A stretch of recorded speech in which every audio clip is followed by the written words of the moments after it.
नमस्कार बच्चों, गुरुकुल एकेडमी की नई वीडियो में आपका स्वागत है।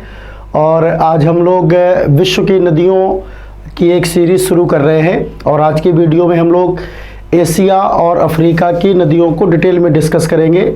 और अगर आप इस वीडियो को ध्यान से देखते हैं और जो जो चीज़ें हम बीच में नोट करेंगे, अगर आप उनको नोट करते हैं तो आप तय मान करके चलिए कि दुनिया की कोई भी एग्ज़ाम हो, एशिया और अफ्रीका महाद्वीप की जो नदियां हैं उनसे बाहर सवाल आपको इस वीडियो से नहीं मिलेगा।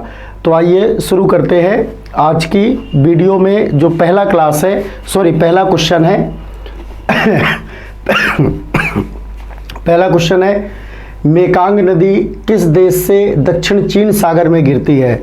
Option A Vietnam, option B Cambodia, option C Myanmar, option D Laos.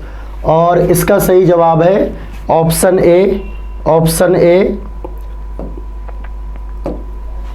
Vietnam.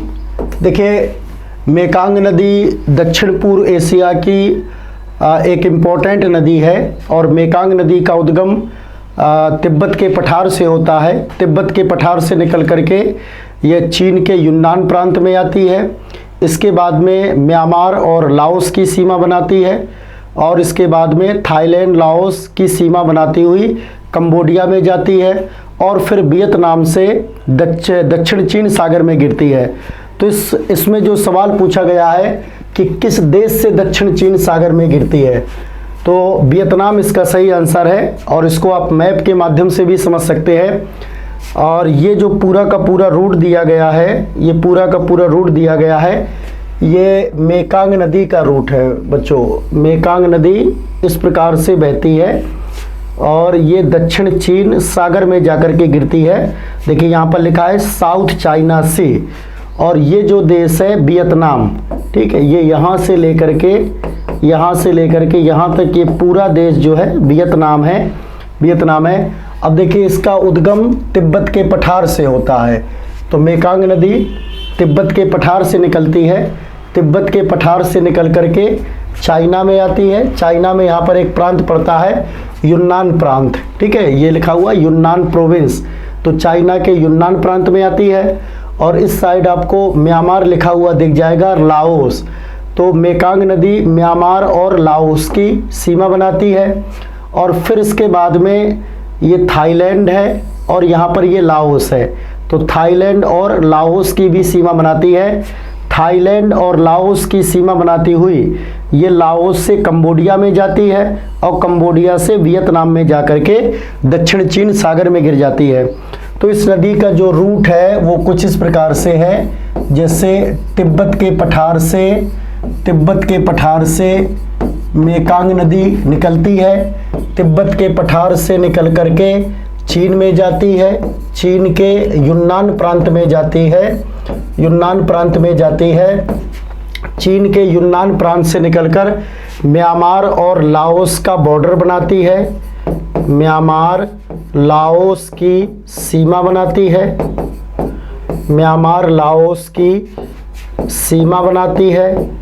फिर इसके बाद में लाओस थाईलैंड की सीमा बनाती है,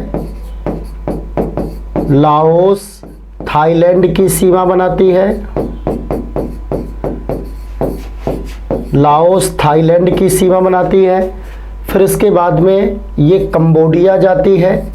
आप जानते हैं अंकोर वाट का मंदिर कंबोडिया में है। और कंबोडिया से निकल करके ये वियतनाम जाती है और वियतनाम के दक्षिणी भाग से ये दक्षिण चीन सागर में गिर जाती है। तो कम से कम इतने तथ्य हमें मेकांग नदी से याद होने चाहिए। नेक्स्ट क्वेश्चन है, विश्व की सबसे गहरी नदी कौन सी है? ऑप्शन ए कांगो नदी, ऑप्शन बी अमेजन नदी, ऑप्शन सी नील नदी, ऑप्शन डी ब्रह्मपुत्र नदी। तो वर्ल्ड की सबसे गहरी नदी है कांगो नदी, ठीक है। जैसे दुनिया में सबसे लंबी नदी नील नदी है, और वॉल्यूम डिस्चार्ज ऑफ वाटर के आधार पर दुनिया की सबसे बड़ी नदी अमेजन नदी, अर्थात जल के आयतन के आधार पर दुनिया की सबसे बड़ी नदी अमेजन नदी है।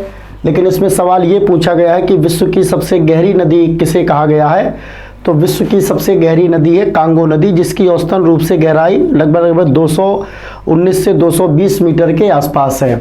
जहाँ तक कांगो नदी का सवाल है, तो कांगो नदी अफ्रीका की सबसे जो बड़ी नदी है और इसकी कुल लंबाई लगभग 4700 किलोमीटर है। कांगो नदी का उद्गम टेंगनिका झील से होता है। आप जानते हैं टेंगनिका झील अफ्रीका की ग्रेट रिफ्ट वैली में स्थित है और ग्रेट रिफ्ट वैली में अफ्रीका की बहुत सारी झीलें हैं, जैसे विक्टोरिया झील या एल्बर्ट झील, रोडोल्फ झील, टेंगनिका झील, न्यासा या मलावी झील, मावेरू झील।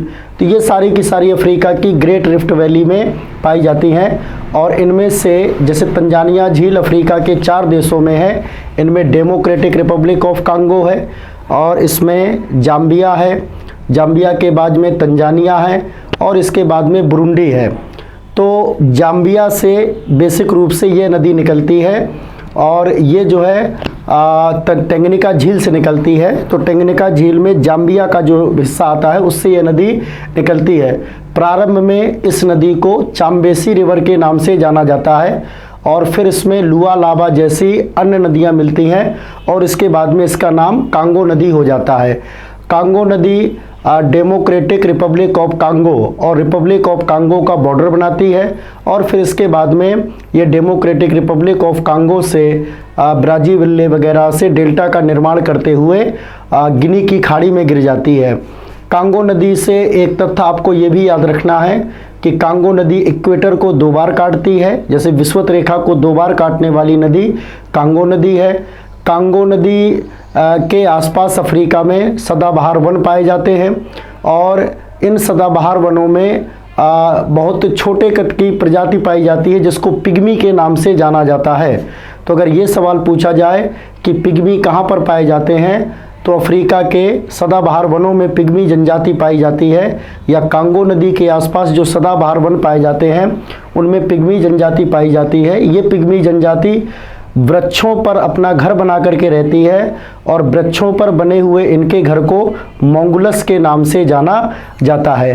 कांगो नदी पर कुछ बांध भी बने हुए हैं, जैसे कांगो नदी पर डेमोक्रेटिक रिपब्लिक ऑफ कांगो में एक बांध बना है, इंगा बांध। तो इंगा बांध DRC में बना है कांगो नदी पर। कांगो नदी पर कुछ फेमस जलप्रपात पाए जाते हैं, जैसे इसमें आपको नाम याद रखना है बच्चों, एक बायोमा जलप्रपात, दूसरा इसमें आएगा लिविंग स्टोन जलप्रपात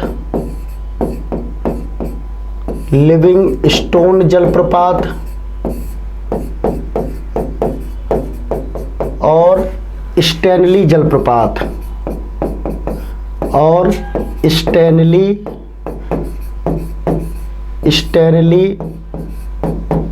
जलप्रपात। ये कांगो नदी पर 3 प्रमुख जलप्रपात पाए जाते हैं। कांगो नदी को जायरे नदी के नाम से भी जाना जाता है। तो आप मैप के माध्यम से भी कांगो नदी को समझ सकते हैं। जैसे कांगो नदी का जो उद्गम है वो जाम्बिया से होता है। जाम्बिया में टेंगनिका झील से इस कांगो नदी का उद्गम होता है और प्रारंभ में इसे चाम्बेसी रिवर के नाम से जाना जाता है। तो यहाँ से इस नदी का उद्गम होता है। चाम्बेसी नदी के रूप में प्रारंभ में कांगो को जाना जाता है और यहीं पर एक झील पाई जाती है जो है जाम्बिया में। फिर इसके बाद में कांगो नदी जब आगे बढ़ती है तो इसे लुआपाला नदी के नाम से जाना जाता है। फिर आगे चल करके यहाँ पर लेक मावेरू है। Lake Mweru Democratic Republic of Congo और जाम्बिया के बॉर्डर पर स्थित है। ठीक है, तो लुआपाला नदी जब लेक मावेरू में जाती है और लेक मावेरू से पुनः निकल करके आगे जाती है तो फिर इसे लुआवा नदी के नाम से जाना जाता है। तो प्रारंभ में से चाम्बेसी नदी, फिर लुआपाला और फिर इसके बाद में लुआवा नदी। ठीक है, लुआवा नदी और फिर आगे चल करके ये नदी कांगो नदी के रूप में जानी जाने लगती है। जब ये डेमोक्रेटिक रिपब्लिक ऑफ कांगो वगैरह में जाती है तो यह कांगो नदी के नाम से जानी जाती है, ठीक है। और कहीं पर इसे लुआलाबा के नाम से भी जाना जाता है। और ये डेमोक्रेटिक रिपब्लिक ऑफ कांगो से होते हुए डेमोक्रेटिक रिपब्लिक ऑफ कांगो और रिपब्लिक ऑफ कांगो का बॉर्डर बनाते हुए गिनी की खाड़ी में गिर जाती है। यहाँ पर ये गिनी की खाड़ी है, ठीक है, गिनी की खाड़ी है। और यही नदी इक्वेटर को 2 बार काटती है। तो अगर सवाल पूछा जाए कौन सी नदी इक्वेटर को 2 बार काटती है, तो कांगो नदी काटती है। कांगो नदी का उद्गम टंगनिका झील से होता है जाम्बिया में, और इसका जो मुहाना है वो गिनी की खाड़ी है, अटलांटिक महासागर। और सबसे इम्पोर्टेंट तथ्यों में विषुवत रेखा को 2 बार काटती है। और इसी कांगो नदी के आसपास बड़ी मात्रा में सघन वन पाए जाते हैं। इसी कांगो नदी के आसपास बड़ी मात्रा में सघन वन पाए जाते हैं। और इन सघन वनों में वृक्षों पर अपना घर बनाकर रहने वाली जो जनजाति है उसे पिग्मी के नाम से जाना जाता है। नेक्स्ट सवाल है, ब्लू नाइल नदी का उद्गम कहाँ से होता है? ऑप्शन ए ताना झील, ऑप्शन बी तुर्काना झील, ऑप्शन सी विक्टोरिया झील, ऑप्शन डी एडवर्ड झील। तो देखिए जो ब्लू नाइल रिवर है वो नील नदी तंत्र के अंतर्गत आती है। और इस नदी का उद्गम इथोपिया की ताना झील से होता है। ये ताना झील इथोपिया में है। आप सभी जानते हैं कि दुनिया की सबसे लंबी नदी नील नदी है। और इस नील नदी की लंबाई लगभग 6648 किलोमीटर है। नील नदी का उद्गम विक्टोरिया झील से होता है। और ये विक्टोरिया झील अफ्रीका महाद्वीप की सबसे बड़ी झील है, मीठे पानी की झील है। विक्टोरिया झील 3 देशों से लगती है। विक्टोरिया झील का कुछ हिस्सा केन्या में है, कुछ युगांडा में है और कुछ तंजानिया में है। और विक्टोरिया झील से विषुवत रेखा गुजरती है, इक्वेटर भी गुजरता है। तो अगर ये पूछा जाए कि विश्व में कौन सी ऐसी नदी है जिसका उद्गम इक्वेटर के पास से होता है, तो इसका सही जवाब है नील नदी। नील नदी का उद्गम इक्वेटर के पास से होता है। नील नदी की जो शाखा विक्टोरिया झील से निकलती है उसे व्हाइट नाइल के नाम से जाना जाता है। और नील नदी की ही एक ब्रांच जिसे ब्लू नाइल कहते हैं उसका उद्गम इथोपिया की ताना झील से होता है। और ब्लू नाइल और व्हाइट नाइल आगे चल कर के सूडान की राजधानी खार्तूम में जाकर के मिलती है। फिर इन दोनों नदियों की संयुक्त जलधारा मिस्र में जाती है। और मिस्र से फिर ये नदी भूमध्य सागर में डेल्टा का निर्माण करती हुई गिर जाती है। तो उद्गम इसका नील नदी का बेसिकली उद्गम व्हाइट नाइल का उद्गम विक्टोरिया झील से होता है। ब्लू नाइल का उद्गम इथोपिया की ताना झील से होता है। और ये नदी दक्षिणी सूडान, इथोपिया, मिस्र से बहते हुई भूमध्य सागर में जाकर के गिर जाती है। दुनिया की सबसे बड़ी नदी है। और मिस्र को नील नदी का वरदान कहा जाता है क्योंकि माना जाता है कि यदि नील नदी मिस्र से प्रवाहित नहीं होती तो पूरा का पूरा मिस्र बंजर होता। और मिस्र की जो राजधानी कायरो या काहिरा ये नील नदी के तट पर ही स्थित है।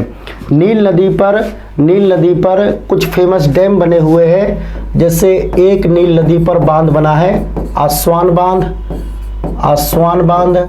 आसवान बांध मिस्र में बना है नील नदी पर। ये अफ्रीका के बड़े बांधों में से एक बांध है। दूसरा इसमें सेन्नार बांध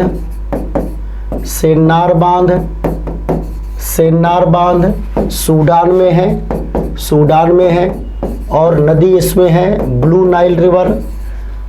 इसके बाद में इसमें एक बांध है ग्रैंड रेनसा डैम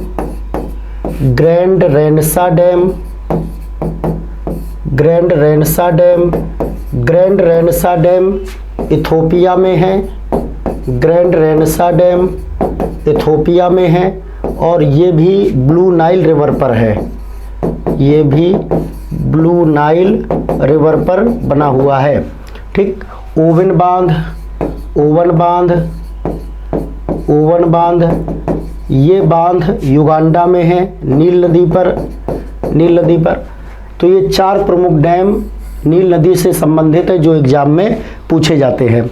और दुनिया की सबसे बड़ी नदी है नील नदी जिसकी लंबाई 648 किलोमीटर है।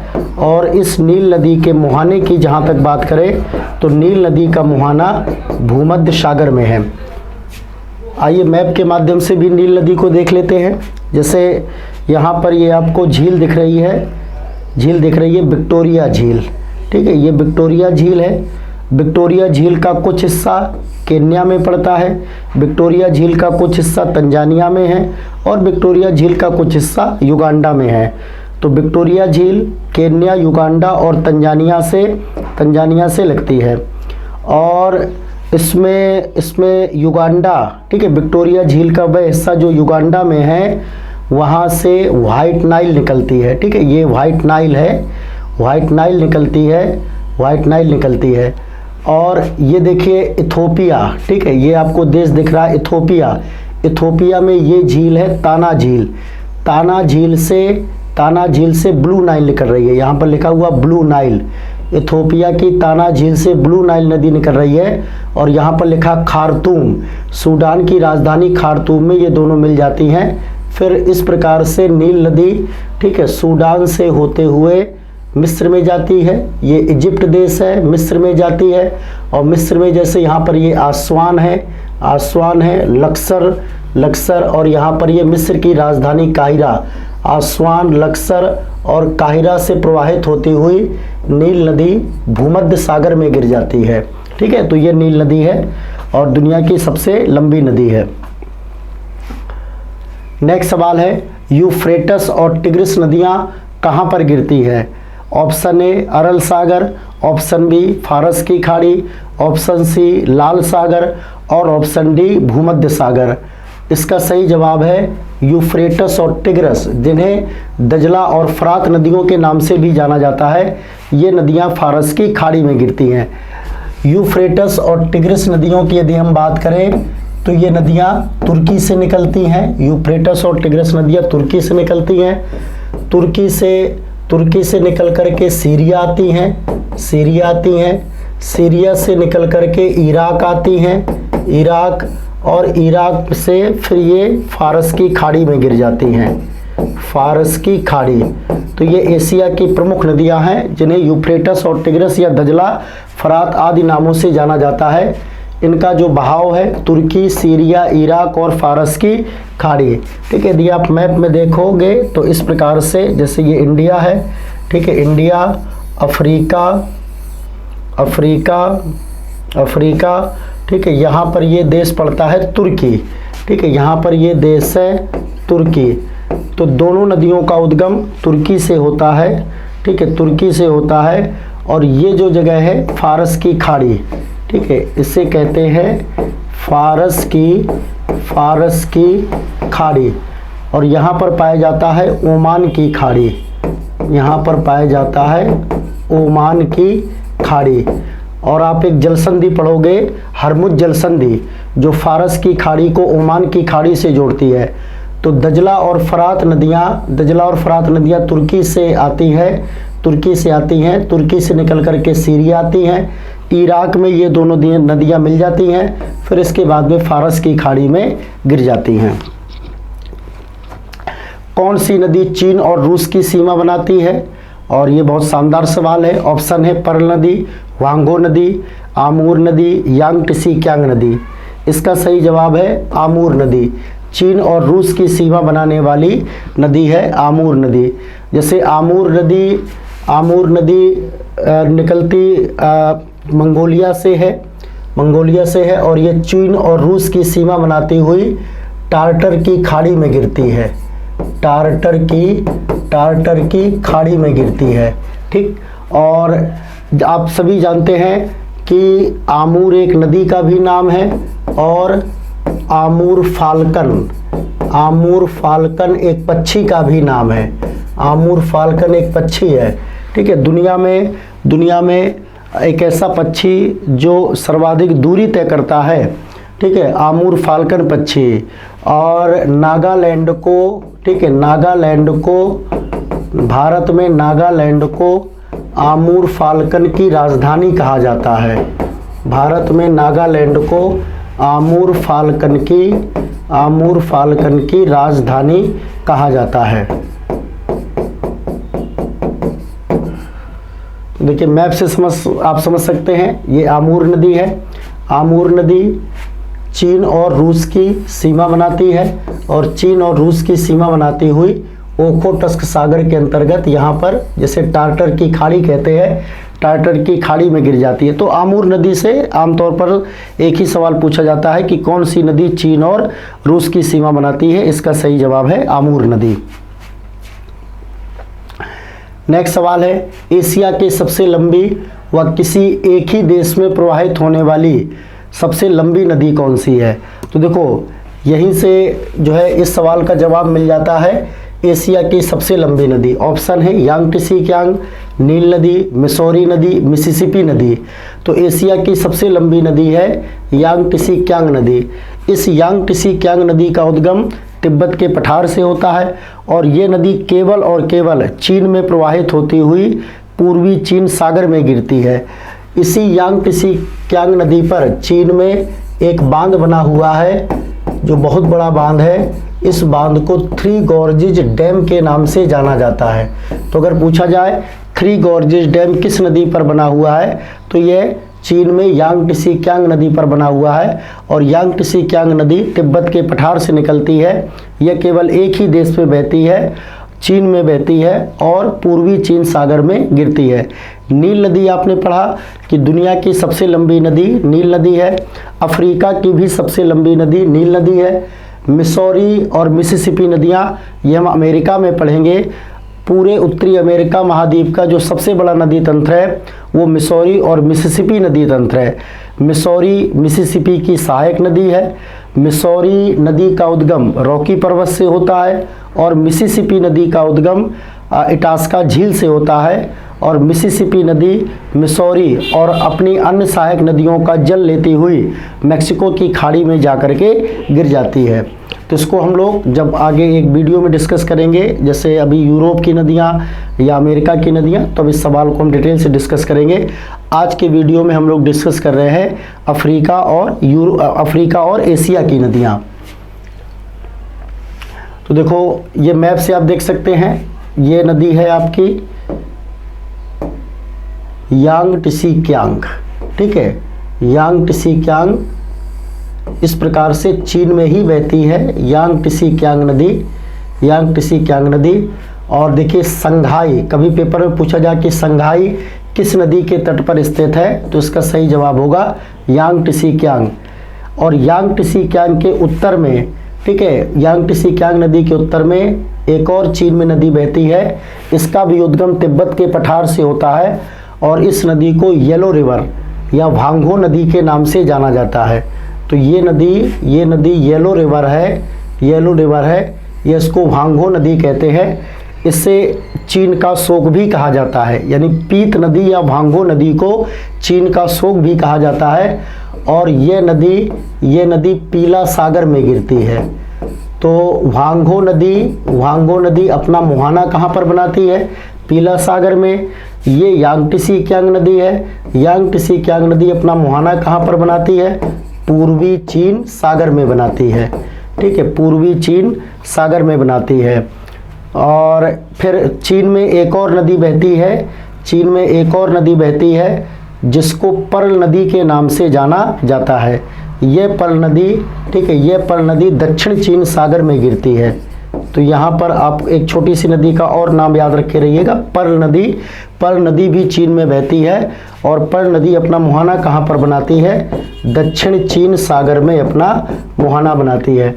और इस प्रकार से नदियों का ऑर्डर, मतलब ये मैप के थ्रू समझना इसलिए इम्पोर्टेंट है क्योंकि यदि हमें उत्तर से दक्षिण या दक्षिण से उत्तर की ओर मूव करें तो नदियों का क्रम आप सही पहचान जाए। जैसे अगर आप उत्तर से दक्षिण की ओर आएंगे तो आपको सबसे पहले येलो रिवर मिलेगी, फिर इसके बाद में यांगत्से कियांग नदी मिलेगी, और इसके बाद में पर्ल नदी मिलेगी।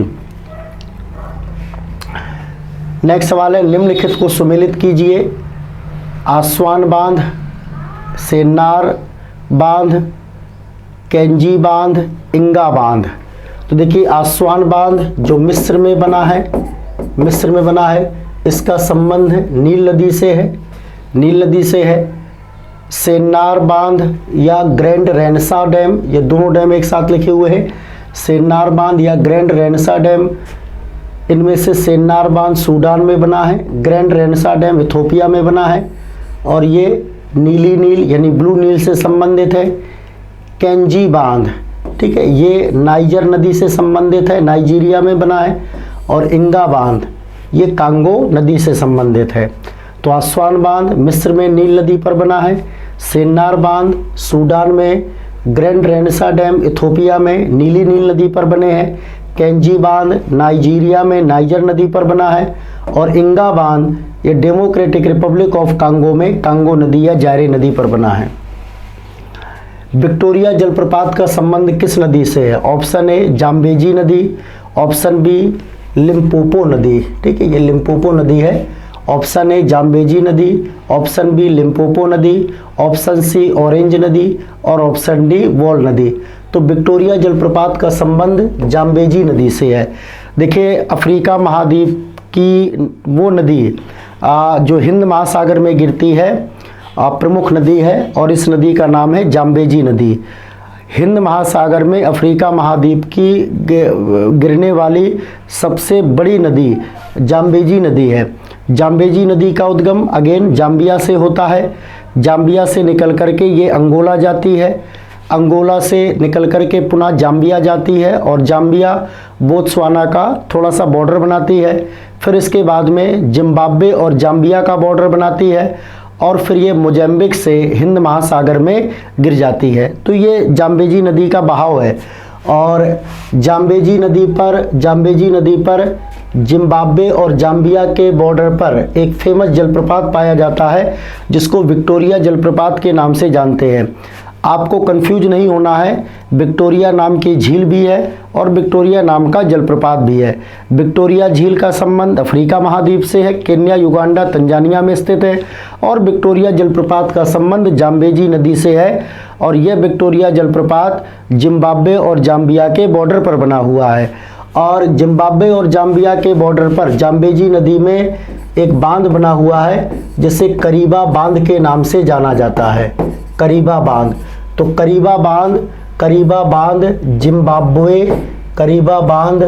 जिम्बाब्वे और जाम्बिया के बॉर्डर पर है, ये भी आप लोग याद रखेंगे, जिम्बाब्वे जाम्बिया के बॉर्डर पर है। किस नदी पर बना है? ये जाम्बेजी नदी पर बना है, ठीक है, जाम्बेजी नदी पर बना है। और इसी जाम्बेजी नदी पर मोजाम्बिक में एक बांध बना है, कोहिरा बोसा डैम, कोहिरा बोसा बांध। तो कोहिरा बोसा बांध ये मोजाम्बिक में है, कोहिरा बोसा बांध मोजाम्बिक में है और इसका संबंध भी जाम्बेजी नदी से है, लिम्पोपो नदी हम आगे पढ़ेंगे। लिम्पोपो नदी बहुत इंपॉर्टेंट नदी अफ्रीका महाद्वीप की। और जैसे हमने ये सीखा कि विषुवत रेखा को 2 बार काटने वाली नदी कांगो नदी है, इसी प्रकार से मकर रेखा यानी ट्रॉपिक ऑफ कैप्रिकॉर्न को काटने वाली नदी लिम्पोपो नदी है। जहाँ तक लिम्पोपो नदी का सवाल है तो लिम्पोपो नदी का उद्गम दक्षिण अफ्रीका से होता है।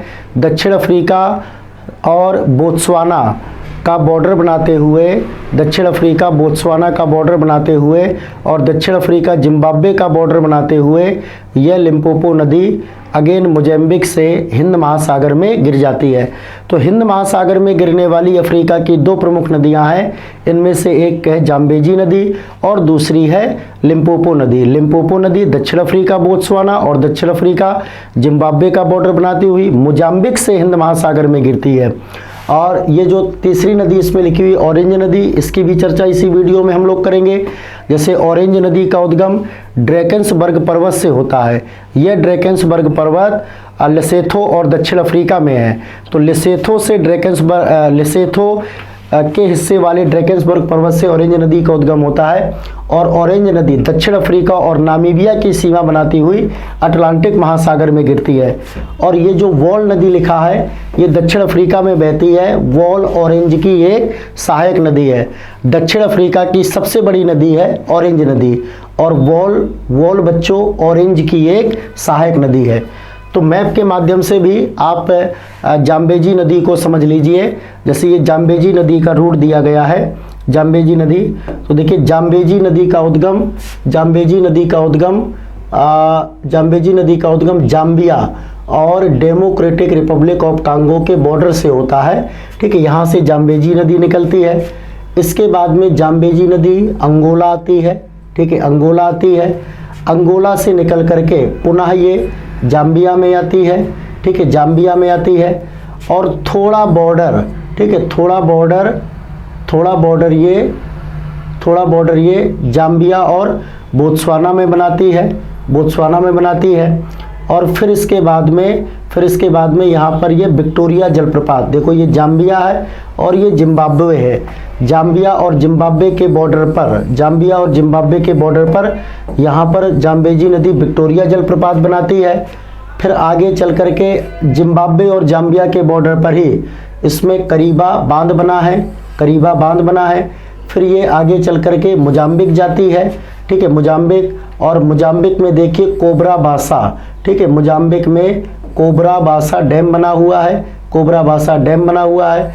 और फिर ये मोजाम्बिक से हिंद महासागर में जाकर के गिर जाती है और यहाँ पर ये मोजाम्बिक चैनल लिखा हुआ है, तो मोजाम्बिक चैनल हिंद महासागर के अंतर्गत ही आता है। तो इस प्रकार से आप मैप में देख सकते हैं कि ये जाम्बेजी नदी का रूट है और जाम्बेजी नदी इस प्रकार से बहती है। और ये कहाँ पर गिरती है, ये इम्पोर्टेंट है, हिंद महासागर में गिरती है। और हिंद महासागर में गिरने वाली अफ्रीका की सबसे बड़ी नदी है जाम्बेजी नदी। विक्टोरिया जलप्रपात, ये करीबा बांध, कोबरा बासा बांध, ये सब इम्पोर्टेंट है जाम्बेजी नदी के संदर्भ में। नेक्स्ट सवाल है, ड्रैकन्सबर्ग पर्वत से किस नदी का उद्गम होता है? ऑप्शन ए ऑरेंज नदी, ऑप्शन बी लिम्पोपो नदी, ऑप्शन सी कांगो नदी और ऑप्शन डी इनमें से कोई नहीं। तो ड्रैकन्सबर्ग पर्वत से ऑरेंज नदी का उद्गम होता है। अभी हमने थोड़ी देर पहले चर्चा की। देखिए ड्रैकन्सबर्ग पर्वत का विस्तार 2 देशों में है, दक्षिण अफ्रीका और लेसेथो। लेसेथो जो देश है वो दक्षिण अफ्रीका के अंदर ही पूरी तरह से स्थित है। तो लेसेथो से ये नदी निकलती है, ऑरेंज नदी दक्षिण अफ्रीका आती है। दक्षिण अफ्रीका और नामीबिया की सीमा बनाती हुई अटलांटिक महासागर में गिरती है। ठीक है, देखिए इसका मैप आप देख लीजिए। ये देखिए लेसेथो, ये पूरा साउथ अफ्रीका है। तो अब देखिए ये जो है लेसेथो देश है, यहीं पर ड्रैकन्सबर्ग पर्वत स्थित है। तो लेसेथो से ऑरेंज नदी निकलती है, दक्षिण अफ्रीका में जाती है। और यहाँ पर ये देखिए नामीबिया देश है, दक्षिण अफ्रीका, और फिर यहाँ से बॉर्डर बनाती है, दक्षिण अफ्रीका और नामीबिया का बॉर्डर बनाती हुई अटलांटिक महासागर में गिर जाती है। ठीक, तो ऑरेंज नदी अटलांटिक महासागर में गिरती है। अगर पूछा जाए दक्षिण अफ्रीका की सबसे बड़ी नदी कौन सी है, तो सही जवाब है दक्षिण अफ्रीका की सबसे बड़ी नदी है ऑरेंज नदी। और इसी ऑरेंज की एक सहायक नदी है वॉल। निम्न नदियों में कौन सी विषुवत रेखा को 2 बार काटती है? ऑप्शन ए जायरे नदी, नाइजर नदी, नील नदी, अमेजन नदी। और अभी हमने थोड़ी देर पहले पढ़ा कि कांगो या जायरे नदी विषुवत रेखा को 2 बार काटती है। ये देखिए, ठीक है, ये हम ऑलरेडी इसको समझ चुके हैं। ये आपकी जो है बेटा कांगो नदी है और कांगो नदी का उद्गम जाम्बिया से होता है। टेंगनिका झील देखिए, ठीक है, इस प्रकार से कांगो नदी निकलती है और कांगो नदी में कई सारी नदियां आकर के मिलती हैं और ये कांगो नदी इस प्रकार से बहती हुई अटलांटिक महासागर यानी गिनी की खाड़ी में जाकर के गिर जाती है। नेक्स्ट सवाल है, निम्नलिखित में से किस नदी का उद्गम भूमध्य रेखा के समीप से होता है? Option A Amazon, option B नील, ऑप्शन सी जाम्बेजी और ऑप्शन डी इरावदी। तो किस नदी का उद्गम भूमध्य रेखा के समीप से होता है? नील नदी। चूंकि नील नदी का उद्गम विक्टोरिया झील से होता है और विक्टोरिया झील से इक्वेटर गुजरती है, इसलिए इसका सही जवाब है नील नदी। देखिए, ठीक है, लेक विक्टोरिया, ठीक है, लेक विक्टोरिया से ये नदी निकलती है और इस प्रकार से बहती हुई भूमध्य सागर में जाकर के गिर जाती है। और देखिए ये कांगो रिवर है, ये इक्वेटर आपका जा रहा है, तो ये कांगो नदी आप देख रहे हैं, इक्वेटर को एक यहाँ पर कट करती है और एक यहाँ पर, इक्वेटर को 2 बार काटती हुई अटलांटिक महासागर या गिनी की खाड़ी में जाकर के गिर जाती है। ठीक है, ये आपकी जाम्बेजी नदी है, जाम्बेजी नदी है। और जाम्बेजी नदी का उद्गम जाम्बिया से होता है, जाम्बिया से अंगोला, ठीक है, जिम्बाब्वे जाम्बिया का बॉर्डर बनाती हुई, जाम्बिया बोत्सवाना का बॉर्डर बनाती हुई मोजाम्बिक से गिनी की हिंद महासागर में जाकर के गिर जाती है। ये मोजाम्बिक चैनल है। ये बेटा लिम्पोपो नदी है, ठीक है, लिम्पोपो नदी है। लिम्पोपो नदी का उद्गम दक्षिण अफ्रीका से होता है, दक्षिण अफ्रीका से होता है। दक्षिण अफ्रीका बोत्सवाना और दक्षिण अफ्रीका जिम्बाब्वे की सीमा बनाती हुई ये नदी भी हिंद महासागर में जाकर के गिरती है। और यही नदी लिम्पोपो नदी मकर रेखा को 2 बार काटती है। ये नदी आपकी ऑरेंज नदी है। इसी ऑरेंज नदी का उद्गम ड्रैकन्सबर्ग पर्वत से होता है, ये हमने सीख लिया। और यहाँ पर कुछ नदियाँ लिखी हुई हैं, जैसे अभी हम आगे चल कर के नाइजर नदी पढ़ेंगे, ठीक है, नाइजर नदी पढ़ेंगे। एक नदी आपको वोल्टा नदी पढ़ाई जाएगी, ठीक है, वोल्टा नदी पढ़ाई जाएगी। और एक नदी पर अभी हम डिस्कस करेंगे, सेनेगल रिवर पर चर्चा करेंगे। महान एशियाई नदी मेकांग निम्नलिखित देशों में से किससे होकर, महान एशियाई नदी मेकांग निम्नलिखित देशों में से किससे होकर बहती है? चीन, मलेशिया, कंबोडिया, लाओस। ठीक है, देखिए इसमें थोड़ा सा टेक्निकली इसमें एक शब्द मिसिंग है, किससे होकर। ये नदी की जगह नहीं, ठीक है, यहाँ पर है बेटा नहीं होना चाहिए, नहीं, ठीक है। तो अब आपका जैसे क्वेश्चन बन गया कि महान एशियाई नदी मेकांग निम्नलिखित देशों में से किससे होकर नहीं बहती है? तो चीन से होकर के बहती है, कंबोडिया से होकर बहती है, लाओस से होकर बहती है, लेकिन ये मेकांग नदी मलेशिया से होकर के नहीं बहती है। और पहले भी हमने अभी इसी वीडियो हम लोगों ने चर्चा की थी और ये वाला मैप आपको दिखाया गया था कि देखिए मेकांग नदी है। मेकांग नदी तिब्बत के पठार से निकलती है, चीन के यूनान प्रांत में जाती है, फिर इसके बाद में म्यांमार और लाओस का बॉर्डर बनाती है, म्यांमार लाओस का बॉर्डर बनाती है, फिर लाओस में जाती है, लाओस में जाती है, और फिर यहाँ से लेकर यहाँ तक लाओस और थाईलैंड का बॉर्डर बनाती है। यानी ये नदी लाओस में भी बहती है, थाईलैंड में बहती है। फिर ये कंबोडिया आती है और कंबोडिया से वियतनाम आते हुए दक्षिण चीन सागर में गिर जाती है। तो स्पष्ट रूप से आप देख रहे हैं कि ये नदी मलेशिया में नहीं बहती है और मलेशिया आपका यहाँ पर पड़ता है, ठीक है। ये जो है ये क्षेत्र जो है बेटा मलेशिया का है, मलेशिया में ये नदी नहीं बहती है। निम्नलिखित में से किस नदी को तेल नदी के नाम से जाना जाता है? ऑप्शन ए राइन नदी, ऑप्शन बी नाइजर नदी, ऑप्शन सी टेम्स नदी, ऑप्शन डी अमेजन नदी। तो नाइजर नदी को तेल नदी के नाम से जाना जाता है और नाइजर नदी पश्चिम अफ्रीका की एक प्रमुख नदी है। नाइजर नदी के आसपास बड़ी मात्रा में ताड़ की खेती की जाती है और इसीलिए इसको पॉम ऑयल रिवर के नाम से भी जाना जाता है। और नाइजर नदी का उद्गम गिनी और सिएरा लियोन के बॉर्डर से होता है, जिसको हम लोग गिनी हाईलैंड बोलते हैं। तो इसका उद्गम गिनी हाईलैंड से होता है, गिनी से निकल करके ये माली में जाती है, ठीक है। पहले तो हम इसका रूट लिखे देते हैं, गिनी और सिएरा लियोन, गिनी और सिएरा लियोन के बॉर्डर से इसका उद्गम होता है। गिनी से निकलकर ये माली में जाती है और माली की राजधानी याद रखिएगा बच्चों बमाको, वो नाइजर नदी के तट पर ही स्थित है। माली से निकलकर नाइजर बेनिन का बॉर्डर बनाती है, माली से निकलकर नाइजर बेनिन का बॉर्डर बनाती है, माली से निकलकर नाइजर बेनिन का बॉर्डर बनाती है। और फिर इसके बाद में नाइजीरिया जाती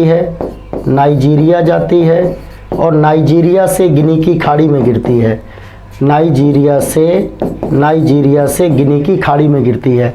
तो ये नाइजर नदी का रूट है। और इसी नाइजर नदी पर एक बहुत फेमस बांध बना है नाइजीरिया में, जिसे केंजी बांध के नाम से जाना जाता है। तो आइए मैप के माध्यम से समझते हैं। ये आपके सामने नाइजर नदी दिख रही है। तो आप देख रहे हैं कि नाइजर नदी का उद्गम, ये देखिए ये सीरा लियोन देश है, ये सीरा लियोन देश है और ये गिनी है, ठीक है, गिनी है।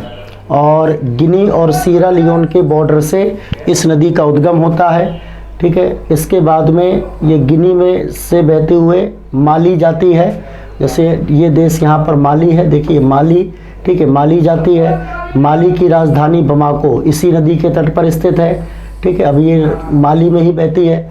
माली से बह करके फिर ये नाइजर जाती है। नाइजर की राजधानी नियामे है, नाइजर की राजधानी नियामे है, ठीक है, नियामे है। और फिर इसके बाद में ये नदी इतने पार्ट में यहाँ से लेकर यहाँ तक, ठीक है, यहाँ से लेकर यहाँ तक ये नाइजर और बेनिन का बॉर्डर बनाती है। ये जो देश है बेनिन है और ये देश नाइजर है, तो नाइजर और बेनिन का बॉर्डर बनाती है। और इसके बाद में फिर ये नाइजीरिया जाती है, ठीक है, ये फिर ये नाइजीरिया जाती है, नाइजीरिया, और नाइजीरिया से ये नदी गिनी की खाड़ी में गिर जाती है। यहाँ पर देखिए लिखा हुआ केंजी रिजर्वायर, ठीक है, यानी केंजी बांध। तो ये केंजी बांध कहाँ पर है? नाइजीरिया में है, ठीक है। तो ये नाइजर नदी है और इस नदी के आसपास बड़ी मात्रा में ताड़ की खेती होती है, इसलिए इसे पॉम ऑयल रिवर के नाम से जाना जाता है।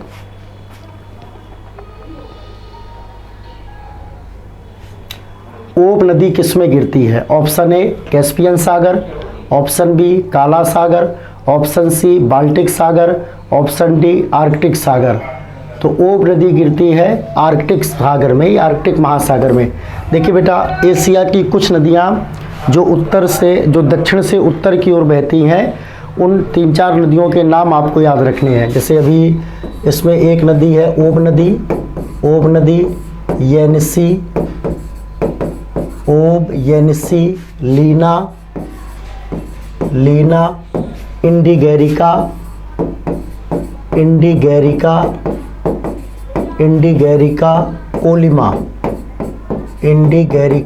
कोलिमा, ओब, येनिसी, लीना, इंडिगेरिका, कोलिमा। ये जितनी भी नदियां हैं वो सब साइबेरियाई क्षेत्र से निकलती हैं और दक्षिण से उत्तर की ओर बहती हुई आर्कटिक महासागर में गिरती हैं। इनमें से कोई नदी कारा सागर में गिरती है, कोई लेप्टेव सागर में गिरती है, कोई साइबेरियन सागर में गिरती है। और सर्दियों में इन नदियों का जल पूरी तरह से जम जाता है और ये नदियां क्रम से लिखी हुई हैं। अगर आप पश्चिम से पूरब की ओर जाओगे तो आपको ओब, येनिसी, लीना, इंडिगेरिका, कोलिमा इत्यादि मिलेंगी। तो मैप में भी आप इसको देख सकते हैं, ठीक है। जैसे ये एशिया महाद्वीप का मैप है और ये आप देखिए आर्कटिक ओशियन, आर्कटिक सागर है। इनमें से, ठीक है, ये नदी है बेटा ओब नदी, ठीक है, ये नदी है ओब नदी, और ओब नदी ये गिर रही है कारा सागर में, ठीक है। तो कारा सागर किसके अंतर्गत आता है? आर्कटिक महासागर के अंतर्गत आता है कारा सागर। और इसकी एक सहायक नदी यहाँ पर आपको दिख रही है, ठीक है, ओब की एक सहायक नदी है। इस नदी को कहते हैं इर्तिस नदी, इस नदी को कहा जाता है इर्तिस, ठीक है। तो याद रखे रहिएगा, ओब की एक सहायक नदी है इर्तिस नदी। और रूस में एक नगर है जिसका नाम है ओमस्क, वो इर्तिस नदी के किनारे पर ही स्थित है। ओमस्क को आप कब पढ़ेंगे? जब ट्रांस साइबेरियन रेल मार्ग आप पढ़ोगे। दुनिया का सबसे लंबा रेल मार्ग ट्रांस साइबेरियन रेल मार्ग, जो बेटा आमतौर पर रूस के पश्चिमी सिरे से प्रारंभ होता है और ये पूर्वी सिरे तक जाता है। तो इसी ट्रांस साइबेरियन रेल मार्ग में रूस का एक प्रसिद्ध शहर पड़ता है ओमस्क, वो ओमस्क इर्तिस नदी के किनारे पर स्थित है, ठीक है। तो ये बेटा इर्तिस नदी है। इसी प्रकार से आप ये देखिए, ये येनिसी नदी, ठीक है, येनिसी नदी है और ये येनिसी नदी भी कारा सागर में गिरती है। तो ओब नदी और येनिसी नदी, ठीक है, ये नदी है येनिसी, कारा सागर में ये दोनों नदियाँ गिरती हैं। यहाँ पर आपको लेक बैकाल दिख रही है, लेक बैकाल आप जानते हो दुनिया की सबसे गहरी झील है लेक बैकाल, ठीक है। तो लेक बैकाल से ही आपकी लीना नदी निकलती है, लीना नदी, और लीना नदी ये लेप्टेव सागर में गिरती है जो कि आर्कटिक महासागर के अंतर्गत आता है। इसी प्रकार से ये नदी है इंडिगेरिका, ये ईस्ट साइबेरियन सी, और ये नदी है कोलिमा, ये ईस्ट साइबेरियन सी में गिरती है। तो ये वो नदियां हैं एशिया की जो दक्षिण से उत्तर की ओर बहती हैं। जैसे भारत में हमने पढ़ा हुआ है दक्षिण से उत्तर की ओर बहने वाली नदियां चंबल, बेतवा, सोन नदी हो गई, केन नदी हो गई, टोंस नदी हो गई, क्षिप्रा, पार्वती, काली सिंध, ये भारत की वो नदियां हैं जो दक्षिण से उत्तर की ओर बहती हैं। इसी प्रकार से एशिया की वो नदियां जो दक्षिण से उत्तर की ओर बहती हैं उनमें बहुत इंपॉर्टेंट है ये ओब, येनिसी, लीना, इंडिगेरिका और कोलिमा। इनमें से ओब और येनिसी कारा सागर में गिरती हैं, लीना नदी लेप्टेव सागर में गिरती है, इंडिगेरिका और कोलिमा ये साइबेरियन सागर में गिरती है। इसी में से बीच में एक छोटी नदी दिख रही है याना, ठीक है। किस नदी को चीन का शोक कहते हैं? ऑप्शन ए यांगटिसी क्यांग, ठीक है, यांगटिसी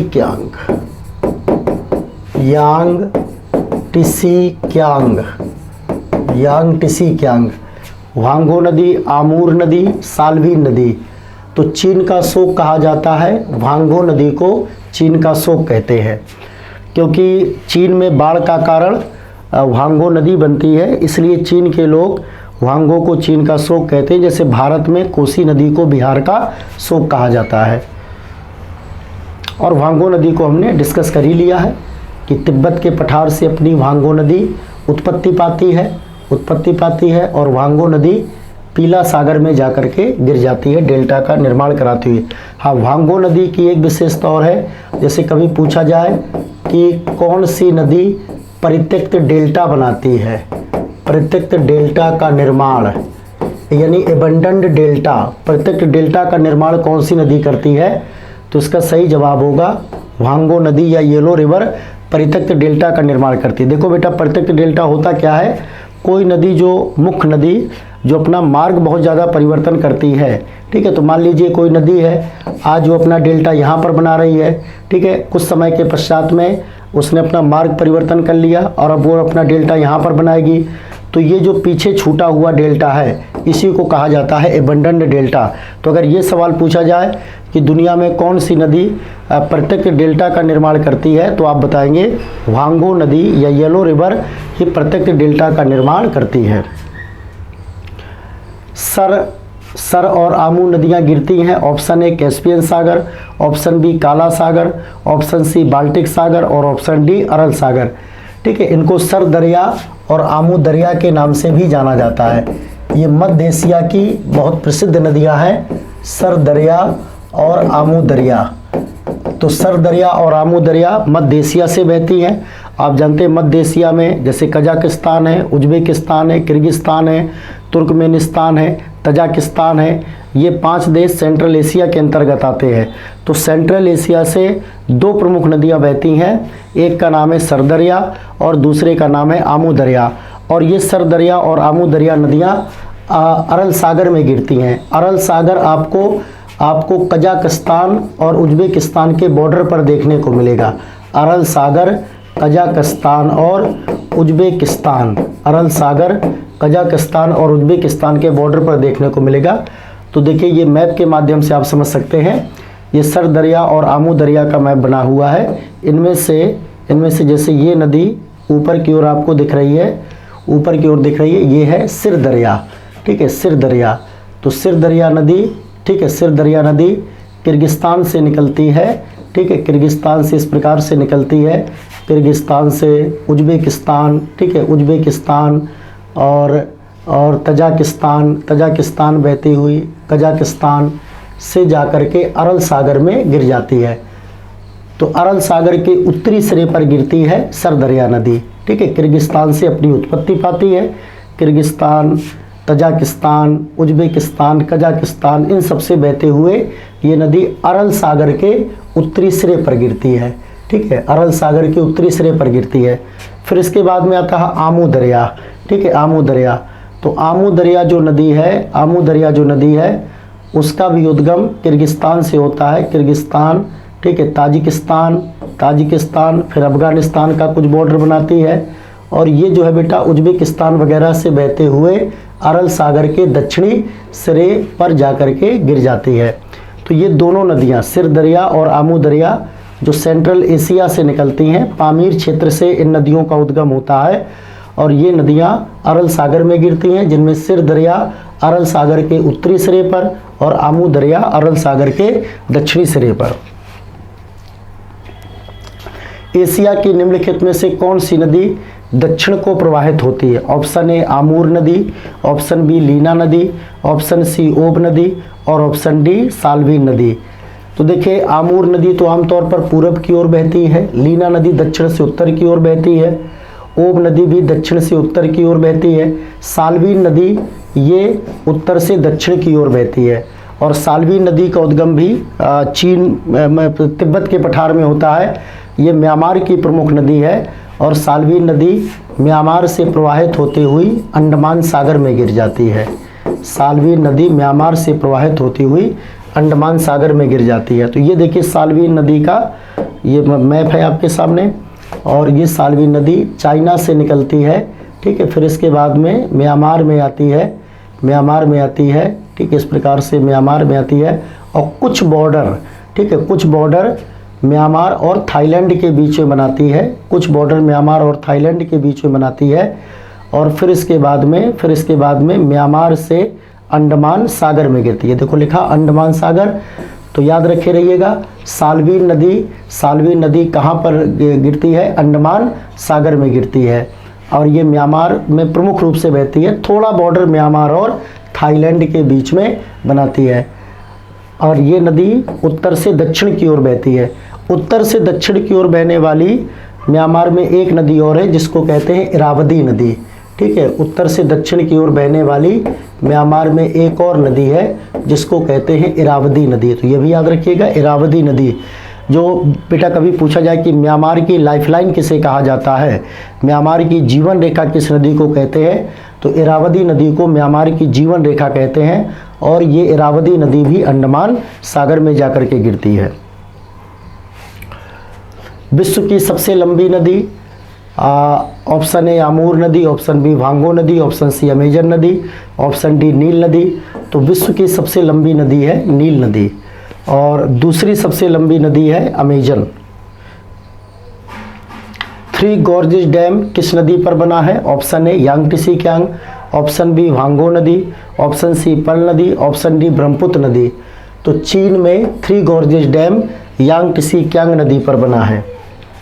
महावेली गंगा किस देश में बहती है? इसको ऐसे ओरली याद रखिएगा, श्रीलंका। महावेली गंगा श्रीलंका में बहती है, ऑप्शन ए पहला ऑप्शन। इसके बाद चायो फ्राया नदी किस देश में बहती है? थाईलैंड, ठीक है। और कभी पूछा जाए कि बैंकॉक थाईलैंड की राजधानी बैंकॉक किस नदी के तट पर स्थित है? तो आप बताएंगे चायो फ्राया नदी। थाईलैंड की राजधानी बैंकॉक चायो फ्राया नदी के तट पर स्थित है। और ऐसे जैसे वियतनाम की राजधानी हनोई है बच्चों, ठीक है। आप जानते हैं हनोई वियतनाम की राजधानी है। और अगर पूछा जाए वियतनाम की राजधानी हनोई किस नदी के तट पर है? Red river. वियतनाम में रेड रिवर बहती है। रेड रिवर आप एक नदी अमेरिका में भी पढ़ोगे जो मिसिसिपी की सहायक नदी है। तो वियतनाम की राजधानी हनोई रेड रिवर नदी के डेल्टा पर स्थित है। पर्ल नदी अपना डेल्टा कहाँ पर बनाती है? पर्ल नदी ये चीन में बहती है बच्चों, ठीक है। पर्ल नदी चीन में बहती है।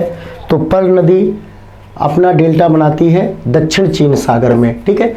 जैसे हमने पढ़ा कि मान लीजिए एशिया की वो नदियाँ जो प्रशांत महासागर या प्रशांत महासागर के सीमांत सागरों में गिरती हैं, आमूर नदी, ठीक है। आमूर नदी ये हमने पढ़ा।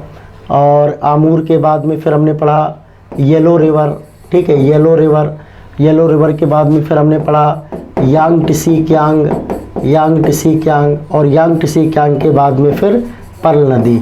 तो पर्ल नदी अपना डेल्टा दक्षिण चीन सागर में बनाती है। इनका उत्तर से दक्षिण की ओर क्रम याद रखे रहिएगा, आमूर, येलो, यांगटीसी कियांग और पर्ल नदी। देखिए कुछ सवाल जो नहीं शामिल हो पाए हैं लेकिन एग्जाम में पूछे जाते हैं। जैसे ये मैप आपके सामने दिया गया है, ये मैप आपका बेटा है गैम्बिया नदी का, ठीक है। गैम्बिया नदी का मैप है ये। और ये जो गैम्बिया नदी है, आप याद रखिएगा, हम यहाँ पर लिखे देते हैं गैम्बिया नदी। जैसे आपने पश्चिम अफ्रीका की नदियाँ पढ़ी, पश्चिम अफ्रीका की नदियों में नाइजर नदी आपने पढ़ा, ठीक है, उसी प्रकार से पश्चिम अफ्रीका की एक प्रमुख नदी है गैम्बिया नदी। तो आप देख रहे हैं गैम्बिया नदी का उद्गम भी गिनी से होता है, ठीक है, गिनी से होता है। गिनी से निकल करके ये सेनेगल जाती है, ठीक है, गिनी से निकल करके ये नदी सेनेगल जाती है, सेनेगल जाती है, और सेनेगल, ठीक है, सेनेगल से निकल करके फिर ये गैम्बिया जाती है, गैम्बिया जाती है, और गैम्बिया से फिर ये अटलांटिक महासागर में जाकर के गिर जाती है। तो याद रखे रहिएगा, गैम्बिया नदी गिनी से निकलती है, सेनेगल जाती है, सेनेगल जाती है, और सेनेगल से फिर गैम्बिया जाती है और अटलांटिक महासागर में गिर जाती है। देखिए गैम्बिया एक ऐसा देश है, गैम्बिया एक ऐसा देश है जो चारों तरफ सेनेगल से घिरा हुआ है। यानी गैम्बिया अपना इस तरफ से बॉर्डर सेनेगल से बनाता है, इस तरफ से बॉर्डर सेनेगल से बनाता है, और इस तरफ से भी बॉर्डर गैम्बिया अपना सेनेगल बनाता है। तो ये पूरा का पूरा, ठीक है, ये पूरा का पूरा ये सेनेगल देश है, ठीक है, ये पूरा का पूरा यहाँ से लेकर के यहाँ तक ये सेनेगल देश है। और इसी सेनेगल देश के अंदर ये गैम्बिया देश बसा हुआ है। तो गैम्बिया एक अफ्रीका का पश्चिमी तटीय देश है जो अपने मूंगफली उत्पादन के लिए जाना जाता है, और ये 3 तरफ से सेनेगल से घिरा हुआ है, सेनेगल से घिरा हुआ। तो गैम्बिया नाम का देश भी है और गैम्बिया नाम की नदी भी है। एक जैसे, ठीक है, एक ये सेनेगल रिवर है, ये भी इम्पोर्टेंट है बच्चों। सेनेगल रिवर की अगर हम बात करें, तो सेनेगल रिवर का भी उद्गम गिनी से होता है। सेनेगल रिवर इसकी अगर हम बात करें तो सेनेगल रिवर का उद्गम भी गिनी से होता है। इसका भी उद्गम गिनी से होता है। गिनी से निकल करके ये नदी माली जाती है, गिनी से निकल करके ये नदी माली जाती है, और माली से निकलकर मॉरिटानिया और सेनेगल की सीमा बनाती है, ठीक है, मॉरिटानिया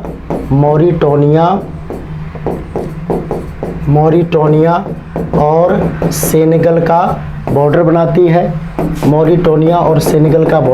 है, और फिर इसके बाद में ये नदी अटलांटिक महासागर में गिर जाती है, ठीक है। और यहाँ से हमने पढ़ा था ये गैम्बिया नदी है। तो गैम्बिया नदी गिनी से निकलती है और सेनेगल नदी गिनी से निकलती है। सेनेगल नाम की नदी भी है, सेनेगल नाम का देश भी है, गैम्बिया नाम की नदी भी है, गैम्बिया नाम का देश भी है। और गिनी से ही आपने एक नदी पढ़ी थी, जिसका नाम था नाइजर नदी। तो देखिए गिनी से 3 नदियों का उद्गम होता है, नाइजर नदी, सेनेगल नदी और गैम्बिया नदी, ठीक है। और ये नदी आपकी लिम्पोपो रिवर है, ठीक है, लिम्पोपो रिवर है। आप देख रहे हैं लिम्पोपो रिवर दक्षिण अफ्रीका बोत्सवाना की सीमा बनाती है, दक्षिण अफ्रीका जिम्बाब्वे की सीमा बनाती है, और मोजाम्बिक से निकलकर अटलांटिक महासागर में जाकर के गिर जाती है। अफ्रीका की एक नदी और पूछी जाती है जिसको कहते हैं वोल्टा नदी, ठीक है। तो ये जो वोल्टा नदी है इसका उद्गम बुर्किना फासो से होता है, वोल्टा नदी का उद्गम बुर्किना फासो से होता है, और ये नदी घाना, ठीक है, और ये नदी घाना से प्रवाहित होती हुई अटलांटिक महासागर में गिर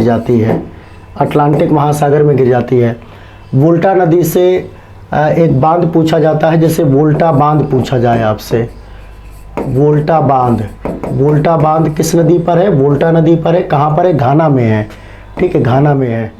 तो ये थी बच्चों अफ्रीका और एशिया महाद्वीप की नदियाँ।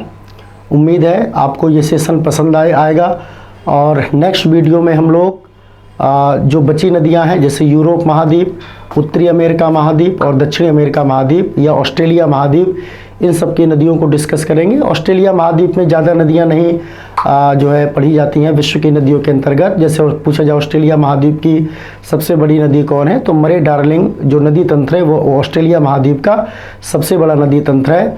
और तो आगे हम लोग मुख्य रूप से अमेरिका महाद्वीप, उसमें दोनों अमेरिका शामिल हैं, उत्तरी अमेरिका महाद्वीप और दक्षिणी अमेरिका, और साथ ही साथ यूरोप की नदियों को डिस्कस करेंगे। तब तक आप अपनी पढ़ाई को शिद्दत के साथ में जारी रखिए।